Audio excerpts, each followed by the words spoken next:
दोस्तों, नौवां क्लॉज है 5S मैनेजमेंट। 5S मैनेजमेंट में हम समझेंगे कि हमने कैसे कैसे हमें सॉफ्ट फ्लोर पे जाके कैसे हमें चीज़ों को कंट्रोल करना है जिससे कि एबनॉर्मल सिचुएशन जनरेट ना हो। जैसे कि हमारी मार्किंग हो गई। 5S का मतलब है कि रखरखाव और हैंडलिंग के तरीके, यानी मेरी हर किसी प्रोडक्ट को रखने के लिए हर एक लोकेशन डिसाइडेड होनी चाहिए, उसके बारे में हम समझेंगे। हमें स्टोरेज कंडीशन, चाहे हमारा WIP हो, चाहे वो FG गुड हो, फिनिश गुड हो, चाहे हमारा इंस्ट्रूमेंट हो, इक्विपमेंट हो, उसके रखरखाव के क्या तरीके हैं सॉफ्ट फ्लोर में, कैसे हमने अपने 5S सॉफ्ट फ्लोर को कैसे 5S के तरीके से मेंटेन कर रखा है, हम इन चीज़ों के बारे में समझेंगे। नौवीं क्लॉज 5S मैनेजमेंट का सबसे पहला चेक पॉइंट है, do you keep store material, work in process यानी WIP, फिनिश प्रोडक्ट यानी FG, inventory and container at appropriate storage prevented from dust, scratch, deformation and rain water. यानी इस check point में बात की गई है कि जो हमारा WIP होगा, इनकमिंग मटेरियल हो, फिनिश गुड मटेरियल हो, या फिर हमारा कोई इन्वेंट्री वाला मटेरियल हो, तो क्या हमने उसके लिए प्रॉपर एक कंटेनर वाला सिस्टम बना रखा है, यानी उस पर कोई धूल मिट्टी ना जमे, साफ सफाई रहे, या फिर उस पर कोई रस्ट ना आए, या फिर कोई रेन वाटर, अगर रेनिंग हो रही है तो उस पर रेन वाटर फॉल ना हो,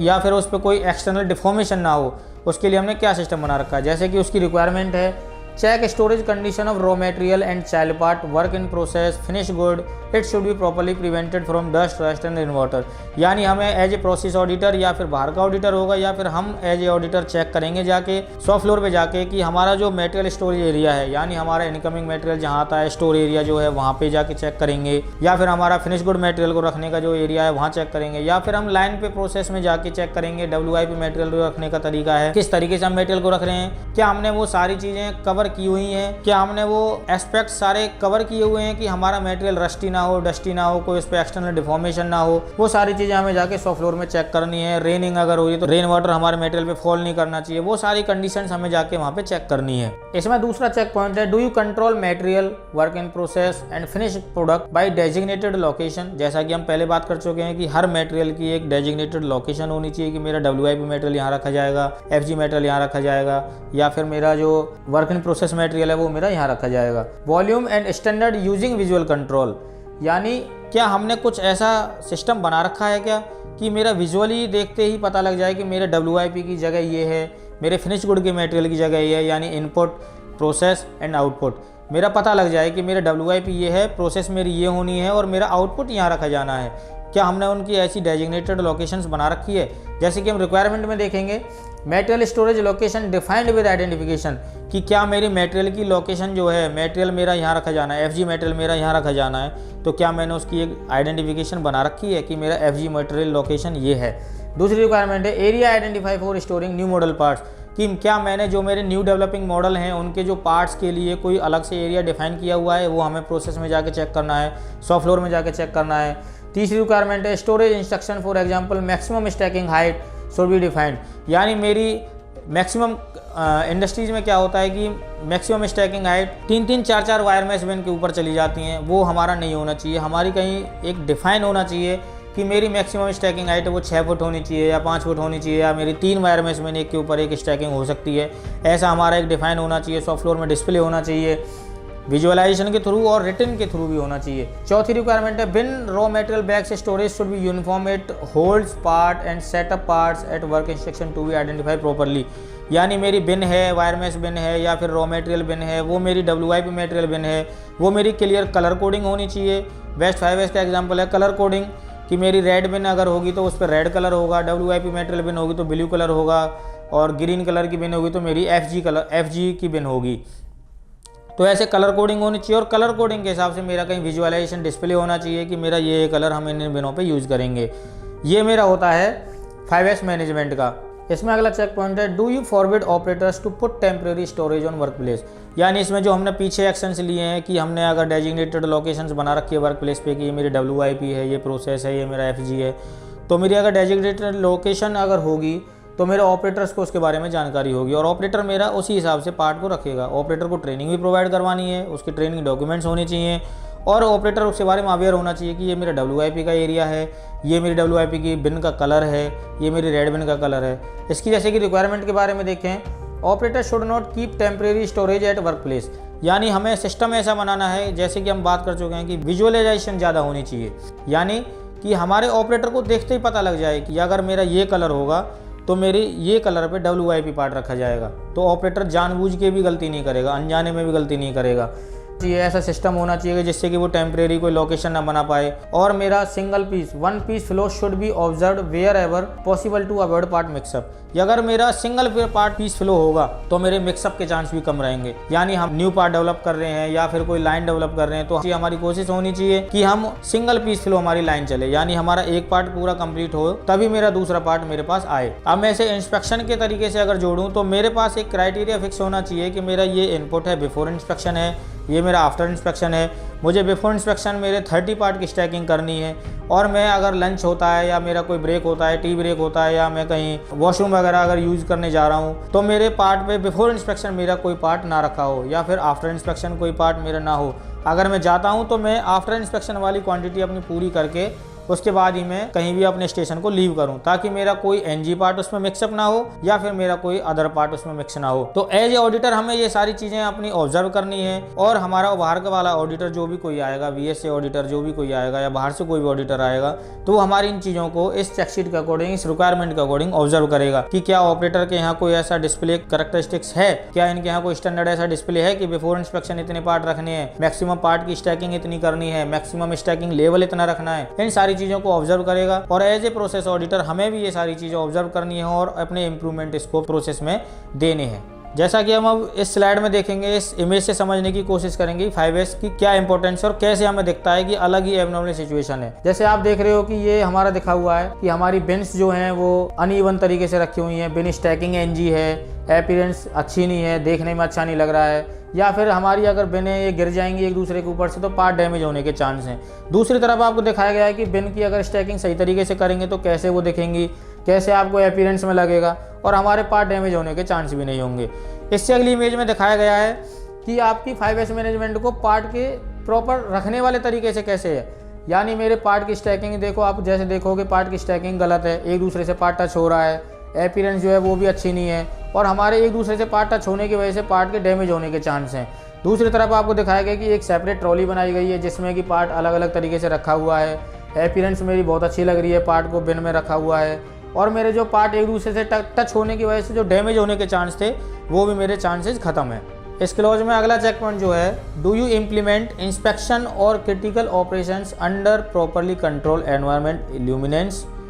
temperature, humidity, vibration, noise, work and table. यानी इसकी जो रिक्वायरमेंट है, work station for inspection and other critical operation should be well illuminated and in well condition. यानी इसमें वर्क स्टेशन के बारे में बताया गया है, या फिर हमारा जो ऑपरेटर जहाँ काम करता है उसके बारे में बताया गया है कि अगर हमारा स्टेशन जहाँ पे हम पार्ट को चेक करते हैं वहाँ हम फाइनल इंस्पेक्शन करते हैं, अगर हमारा फाइनल इंस्पेक्शन स्टेशन सही नहीं होगा, क्योंकि हमारे प्रोडक्ट की क्वालिटी हमारे लक्ष्य लेवल पे मॉनिटर करती है, डिपेंड करती है, और हमारे काम करने के तरीके पे कि हमारा एनवायरनमेंट कैसा है। हम जहाँ फाइनल पार्ट जो हमारा, क्योंकि कस्टमर के यहाँ जाएगा, वहाँ वो हमारा स्टेशन एक फाइनल इंस्पेक्शन स्टेशन है, वहाँ पे हमारी सारी चीज़ें कवर होनी चाहिए। जैसे कि आपका एनवायरनमेंट सही होना चाहिए, वो वेल मेंटेन होना चाहिए, वहाँ पे NG सैंपल डिस्प्ले होने चाहिए, वहाँ पे आपके OK सैंपल डिस्प्ले होने चाहिए, वहाँ आपका लक्स लेवल जो है वो प्रॉपर होना चाहिए। लक्स लेवल यानी आपकी जो लाइटिंग है, जो मेरी स्टेशन पे अगर मैं किसी पार्ट को चेक कर रहा हूँ तो वहाँ पे कितना लक्स लेवल है, वो लाइटिंग मेरी प्रॉपर होनी चाहिए कि मैं उन डिफेक्टों को देख पा रहा हूँ नहीं देख पा रहा हूँ, छोटे से छोटे डिफेक्ट भी मेरे विजिबल होने चाहिए। वो मेरी सारी चीज़ें इंस्पेक्शन स्टेशन पे कवर होनी चाहिए। ऑपरेटर के यहाँ अगर मेरा कोई ऑपरेटर पार्ट बना रहा है तो उसके यहाँ विजुअलाइजेशन होना चाहिए, उसको डिफेक्टों के बारे में नॉलेज होनी चाहिए। जैसा कि इसमें बताया गया है कि lux level monitoring should be available, यानी लक्स लेवल मेरा अवेलेबल है तो मेरी उसकी मॉनिटरिंग होनी चाहिए। मोस्टली जब ऑडिट्स होती हैं तो उसमें जो NC निकलती है वो निकलती है कि लक्स लेवल की अवेलेबिलिटी तो है, लेकिन उसकी एक फ्रीक्वेंसी डिसाइड नहीं है कि मुझे लक्स लेवल कब कब वहाँ जाके चेक करना है। तो उन सब चीज़ों को मुझे कंसीडर करना है। बाहर का ऑडिटर आएगा वो भी इन चीज़ों को चेक करेगा, और एज ए प्रोसेस ऑडिटर हमें भी इन सारी चीज़ों को चेक करना है कि क्या मेरा लक्स लेवल जितना चाहिए उतना है, क्या मेरा जो स्टेशन है वो वेल मेंटेन्ड है, क्या मेरी लक्स लेवल की जो फ्रीक्वेंसी है चेक करने की वो वहाँ पे मेंशन है, और क्या वो अडेयर हो रही है या नहीं हो रही है। इसमें अगला चेक पॉइंट है, do you keep condition of production equipments, jig and tools properly. यानी हमारे जो प्रोडक्शन इक्विपमेंट्स है, जिन इक्विपमेंट्स को यूज करके हम प्रोडक्शन कर रहे हैं, जिन इक्विपमेंट्स को यूज करके हम पार्ट बना रहे हैं, पार्ट को प्रोड्यूस कर रहे हैं, क्या उनकी कंडीशन हमारी कैसी है, क्या उनकी कंडीशन को चेक करने का हमारे यहाँ कोई सिस्टम है। जैसे कि रिक्वायरमेंट में है, check condition of production equipments on shop floor, there should be no equipments damage, clamps loose, oil leakage from machines. यानी हमारे जो प्रोडक्शन के इक्विपमेंट्स हैं, यानी कोई मशीन्स हम यूज़ कर रहे हैं, कोई जेक फिक्चर यूज़ कर रहे हैं शॉप फ्लोर पे, हमें शॉप फ्लोर पे जाना है और फिजिकली उन्हें चेक करना है कि कोई हमारी ऑयल लीकेज तो नहीं है, कोई हमारे अगर डेली मशीन के चेक पॉइंट्स कुछ हमारे बनाए हुए हैं, डिसाइडेड हैं, तो क्या हम उन चेक पॉइंट्स को चेक कर रहे हैं, क्या वहाँ पे कोई क्लैम्प्स वगैरह लूज तो नहीं है, कोई फिक्चर में कोई बोल्ट वगैरह लूज तो नहीं है, कोई बोल्ट मिस तो नहीं है। वो सारी चीज़ें हम रैंडमली एक ऑडिट पॉइंट ऑफ व्यू से चेक कर सकते हैं और हमें चेक करनी चाहिए। अगली रिक्वायरमेंट है check that production equipment should not be fixed with temporary non standard methods like packing with scrap, tied with cloth etc. यानी हमारे जो प्रोडक्शन इक्विपमेंट्स हैं वो हमारे टेम्परेरी क्लैंपिंग या टेम्परेरी कुछ उसमें एडजस्टमेंट्स नहीं होने चाहिए। यानी जैसे कई बार कुछ क्लैंप्स वगैरह लूज होती है तो हम कुछ उस पर ओपन क्लॉथ बांध देते हैं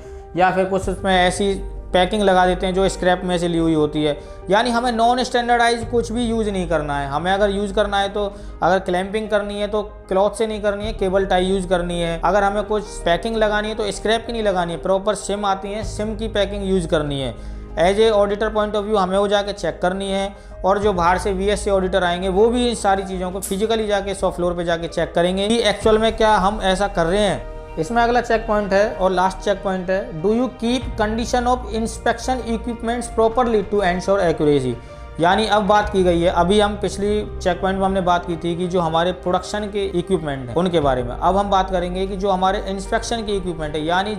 एक होता है कि फाइनल प्रोडक्ट को बनाने वाले, एक होते हैं कि फाइनल प्रोडक्ट की क्वालिटी को एंश्योर करने वाले इक्विपमेंट्स, इंस्पेक्शन इक्विपमेंट्स, उनकी कंडीशन को हम कैसे चेक कर रहे हैं। जैसे कि इसकी रिक्वायरमेंट है check condition of inspection equipments on shop floor, there should be no equipments damage, checking fixture, clamps loose, datum pins missing etc. यानी कि चेकिंग फिक्चर की कंडीशन भी चेक करनी है, जिस गेजों की कंडीशन, पैनल चेकरों की कंडीशन चेक करनी है, या फिर हमारे इंस्पेक्शन इक्विपमेंट जैसे कि vernier, micrometer, height gauge, ETC, उनकी कंडीशन चेक करनी है। इवन कंडीशन मॉनिटरिंग के लिए शॉप फ्लोर पे daily instrument condition monitoring check sheets भी होती है, जैसे कि हमने अपने शॉप फ्लोर में यूज़ की हुई है कि हमें अपने इंस्ट्रूमेंट को यूज़ करने से पहले क्या क्या उसमें चेक करना है, उसका कैलिब्रेशन देखना है, उसके जॉ की कंडीशन देखनी है, उसके रख रखाव के तरीके देखने हैं कि क्या हम उन्हें प्रॉपर उसके पैकिंग बॉक्स में रख रहे हैं, नहीं रख रहे हैं। हमारा कहीं ऐसा तो नहीं कि वो सरफेस प्लेट पे या फिर हमारे ऐसी टेबल्स पे पड़े हुए हैं इंस्ट्रूमेंट्स, उनकी कंडीशन को वेरीफाई करना है। पैनल चेकरों में देखना है कि हमारी डेटम पिन्स कोई ब्रोकन तो नहीं है, डेटम पिन्स पे साइज तो उसका कम नहीं है, डेटम पिन्स की अवेलेबिलिटी है या नहीं है, उनके क्लैंप वगैरह हैं जो प्रॉपर, वो सारी चीज़ें चेक करनी है, क्योंकि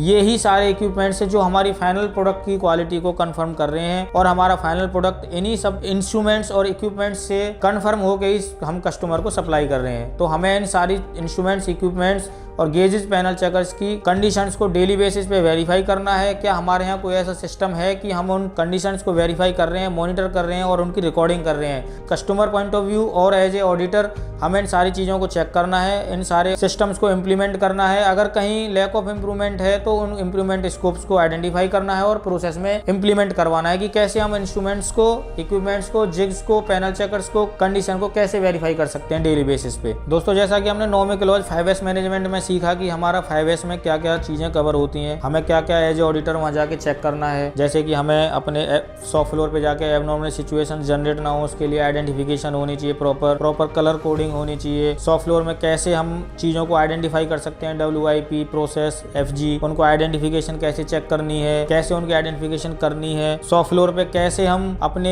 एबनॉर्मल सिचुएशंस को रिड्यूस कर सकते हैं, मिनिमाइज कर सकते हैं, जैसे कि प्रॉपर मैक्सिमम स्टैकिंग हाइट करके। अगर स्टैकिंग ज़्यादा होगी तो हमारी बिन्स वगैरह गिरने के चांस रहेंगे, गिरने के चांस होंगे तो हमारा पार्ट डैमेज होगा तो मिक्सअप के चांस होंगे। इन सब चीज़ों को कैसे मिनिमाइज कर सकते हैं, मैक्सिमम लेवल का बना सकते हैं। इंस्पेक्शन स्टेशंस पे हम कैसे उनको वेल मेंटेन कर सकते हैं, जैसे कि WI वगैरह डिस्प्ले कर दी या फिर इनपुट आउटपुट बना दिया। मैक्सिमम स्टैकिंग पार्ट्स की कितनी कर सकते हैं वो एक स्टैंडर्ड बना दिया। उसके अलावा जैसे कि हमारे प्रोडक्शन जो इक्विपमेंट्स हैं, जिग्स, फिक्चर्स, उनकी कंडीशन को कैसे मॉनिटर करेंगे, कैसे उन्हें वेरीफाई करेंगे। उसके अलावा हम इंस्पेक्शन स्टेशंस पे कैसे लक्स लेवल को मॉनिटर करना है, कैसे हमें उनकी फ्रीक्वेंसी डिवाइड करनी है, कैसे डिसाइड करनी है, वो हमने इसके बारे में सीखा। और लास्ट टू लास्ट है इसमें कि हमारे इंस्पेक्शन के स्टेशंस जो हैं, उनके जो इक्विपमेंट्स हैं और उनके इंस्ट्रूमेंट्स हैं और उनके गेजेस, पैनल चेकर्स वगैरह जो हैं, उनकी कंडीशंस को डेली बेसिस पे कैसे हम मॉनिटर कर सकते हैं और कैसे उनको वेल मेंटेन रख सकते हैं, उसके बारे में हमने इसमें सीखा। अगली वीडियो में हम समझेंगे क्लॉज नंबर 10 इक्विपमेंट और इंस्पेक्शन इक्विपमेंट्स मैनेजमेंट के बारे में समझेंगे।